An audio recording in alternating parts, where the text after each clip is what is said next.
Heureuse de vous retrouver encore une fois pour ce partage du mercredi soir. Et on va commencer tout de suite avec la parole de Dieu dans Genèse, chapitre 3, versets 8 à 13. Le soir, quand souffle la brise, l'homme et la femme entendirent le Seigneur se promener dans le jardin. Ils se cachèrent de lui parmi les arbres. Le Seigneur Dieu appela l'homme et lui demanda « Où es-tu » ? L'homme répondit, « Je t'ai entendu dans le jardin, j'ai eu peur car je suis nu et je me suis caché. » « Qui t'a appris que tu étais nu? » demanda le Seigneur Dieu. « Aurais-tu goûté aux fruits que je t'avais défendu de manger? » L'homme répliqua, « C'est la femme que tu m'as donnée pour compagne. C'est elle qui m'a donné ce fruit et j'en ai mangé. » Le Seigneur Dieu dit alors à la femme, « Pourquoi as-tu fait cela? » Elle répondit, « Le serpent m'a trompée et j'ai mangé du fruit. » On va arrêter là pour l'instant. Quand on lit ce texte-là, on le connaît, je suis certaine que c'est pas la première fois que vous l'entendez. Mais on réalise que c'est difficile de reconnaître ses torts. C'est difficile d'avouer que dans le fond, on a désobéi. C'est difficile d'avouer qu'on a eu des mauvaises réactions, une mauvaise attitude. Des fois, c'est par peur, mais souvent, c'est par orgueil. Et si on était plus rapide à reconnaître nos erreurs, ça éviterait certainement beaucoup de séparations et de relations brisées.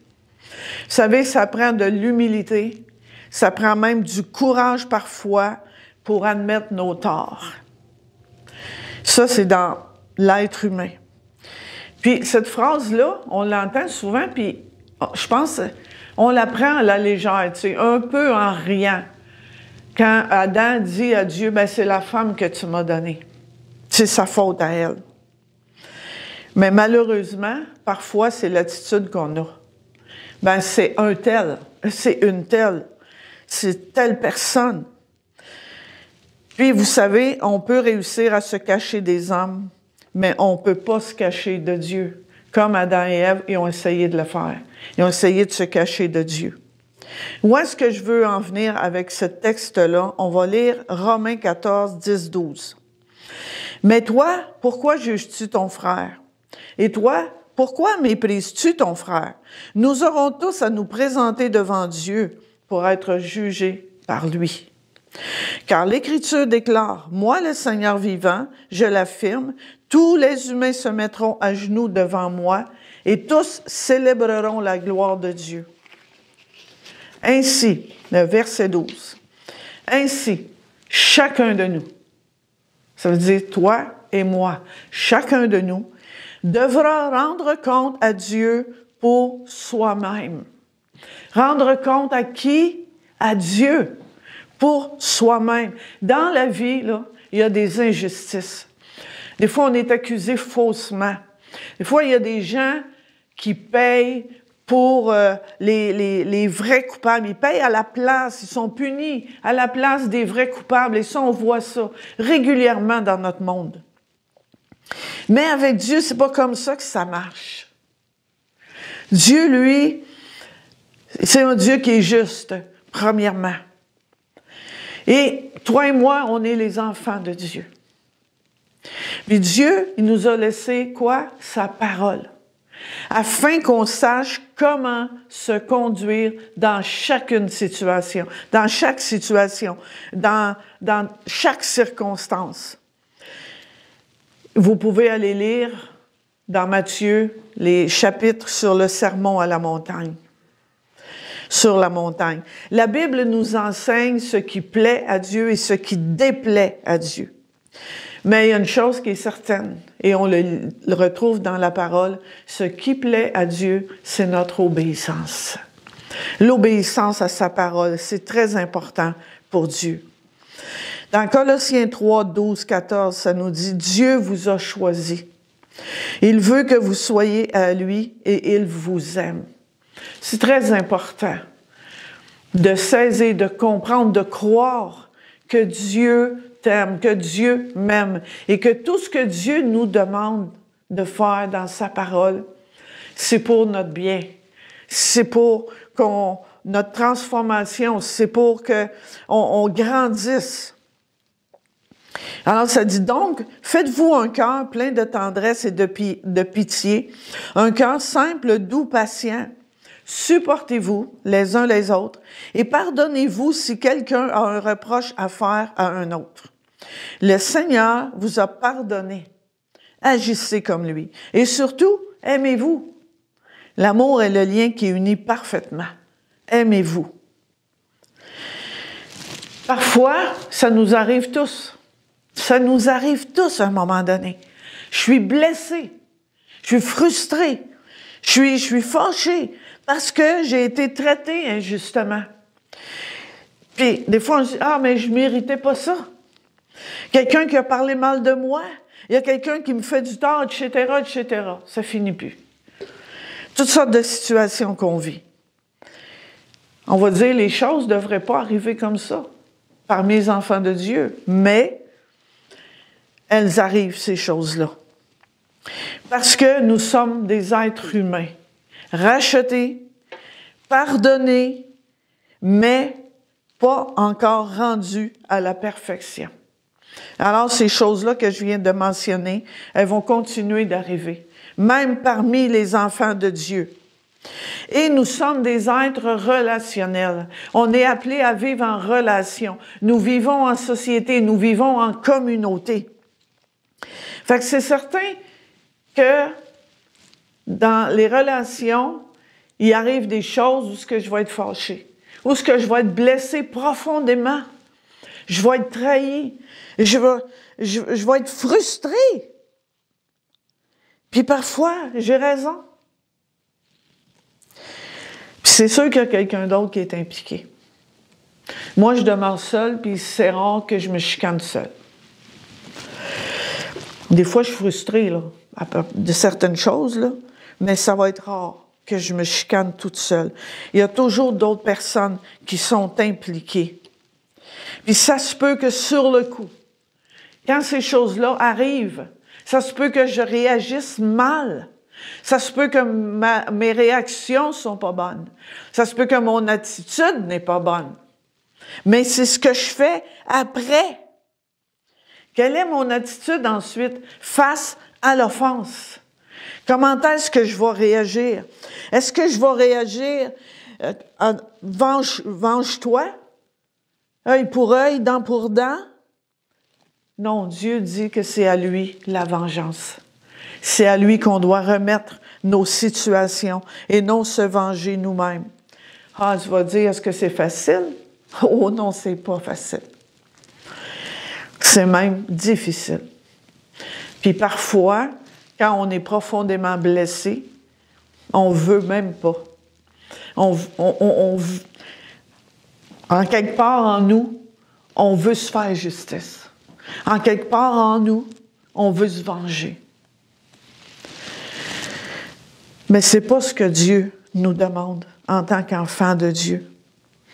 C'est pas facile, mais Dieu nous donne sa grâce. Dieu nous accorde sa grâce. Puis, écoute, des fois, je dis, ben regarde, jette-toi à terre, pleure devant Dieu, crie à Dieu, qu'il t'accorde la grâce de pardonner, d'avoir une bonne attitude, d'aimer comme Dieu nous demande d'aimer. Il nous demande d'aimer nos ennemis. C'est pas humain, ça. C'est divin. C'est la grâce de Dieu. Et Dieu, il nous l'accorde, sa grâce. Sa grâce pour pardonner, sa grâce pour me laisser transformer, sa grâce pour en sortir victorieux de ces choses-là que je vis. Et j'aimerais qu'on termine, on va revenir à Genèse 3 et on va continuer les versets 14 à 19. Alors le Seigneur Dieu dit au serpent, « Puisque tu as fait cela, je te maudis. Seul de tous les animaux, tu devras ramper sur ton ventre et manger de la poussière tous les jours de ta vie. Je mettrai l'hostilité entre la femme et toi, entre sa descendance et la tienne. La sienne t'écrasera la tête, tandis que tu la mordras au talon. Le Seigneur dit ensuite à la femme, « Je rendrai tes grossesses pénibles. Tu souffriras pour mettre au monde tes enfants. Tu te sentiras attiré par ton mari, mais il dominera sur toi. » Il dit enfin à l'homme, « Tu as écouté la suggestion de ta femme et tu as mangé le fruit que je t'avais défendu. Eh bien, par ta faute,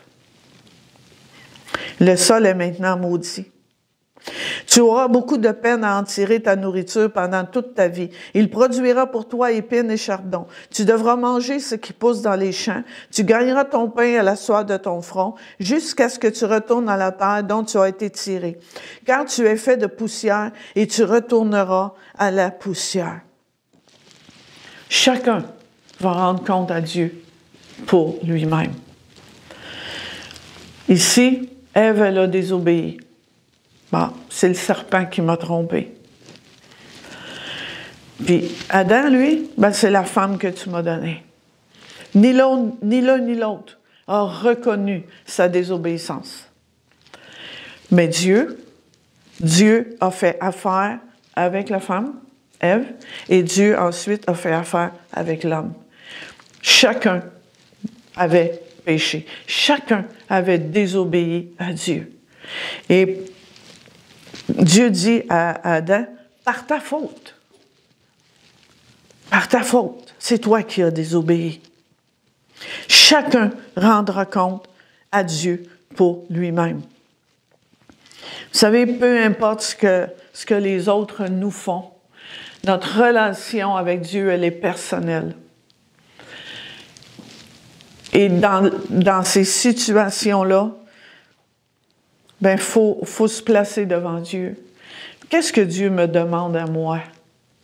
Puis peut-être tu dis, peut-être toi, pasteur Denise, tu n'as pas vécu ces choses-là. Comme vous, je les vis. Je les vis régulièrement. J'en vis des frustrations. J'en vis des blessures. J'en vis. Mais, qu'est-ce que Dieu me demande à moi quand ces choses-là arrivent? Dieu s'occupe de chacun de nous personnellement.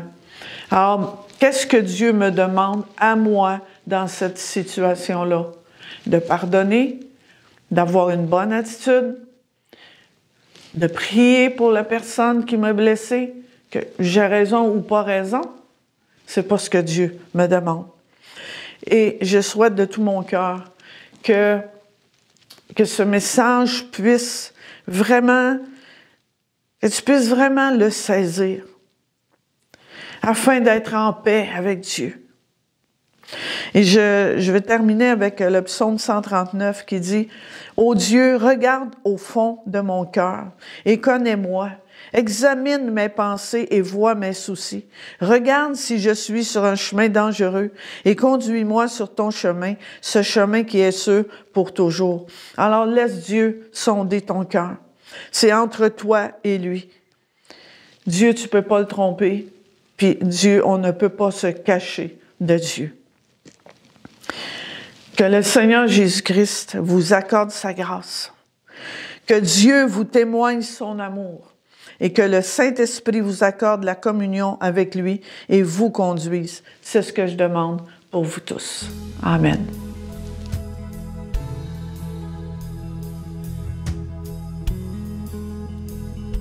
S'il y en a qui veulent juste venir à l'autel pendant la louange, donnez votre liberté. Le Dieu de Jacob, celui dont l'amour dure à jamais. Je sais que sa promesse est éternelle. J'invoquerai le Dieu de Moïse, celui qui a déchiré la mer. À mon tour, j'ai besoin de cette œuvre en moi.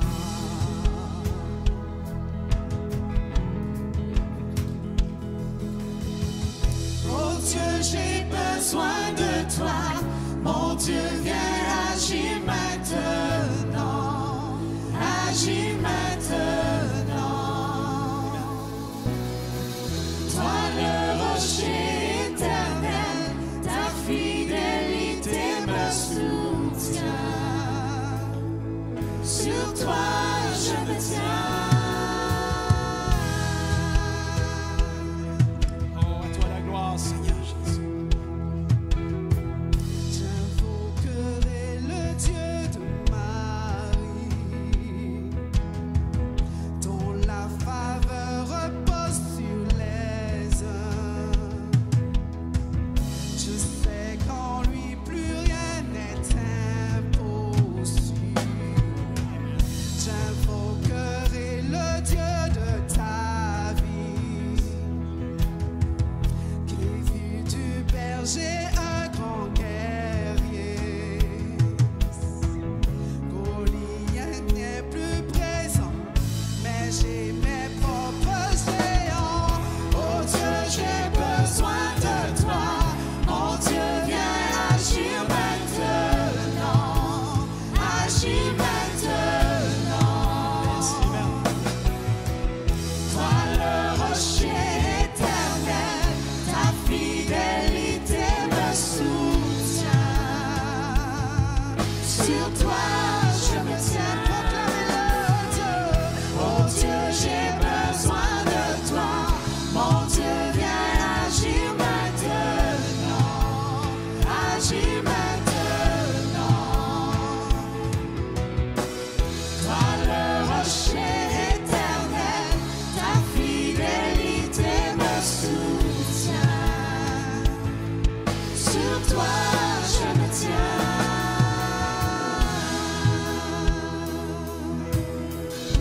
À toi la gloire, Seigneur. Viens agir maintenant. Il y a des gens qui ont besoin de voir Dieu agir maintenant. Agis maintenant, Seigneur. Amen.